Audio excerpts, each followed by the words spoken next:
വെച്ച് തയ്യാറാക്കാൻ പറ്റുന്ന നല്ല കിട്ടിലനൊരു സ്നാക്കിൻ്റെ റെസിപ്പി കാണാം.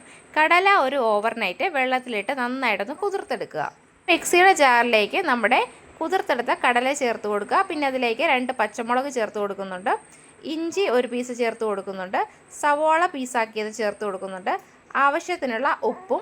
പിന്നെ ഇതെല്ലാം കൂടെ ജോയിൻ്റ് ആകാനായിട്ട് ആവശ്യമായിട്ടുള്ള കുറച്ച് മൈദയും കൂടെ ചേർത്തിട്ട് മിക്സിയുടെ ജാറിലിട്ട് നന്നായിട്ടൊന്ന് അരച്ചെടുക്കുക. ഈ ഒരു കൺസിസ്റ്റൻസിയിലാണ് കേട്ടോ അരച്ചെടുക്കുന്നത്.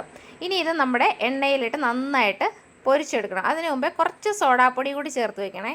ഈ ഒരു കടല അരച്ചെടുക്കുമ്പോഴത്തേക്ക് ഇതിലേക്ക് ഒട്ടും വെള്ളം നമ്മൾ ചേർത്ത് കൊടുക്കുന്നില്ല. നമുക്ക് സ്പൂൺ കൊണ്ട് കോരി എണ്ണയിലേക്ക് ഇട്ട് കൊടുക്കാവുന്നതാണ്.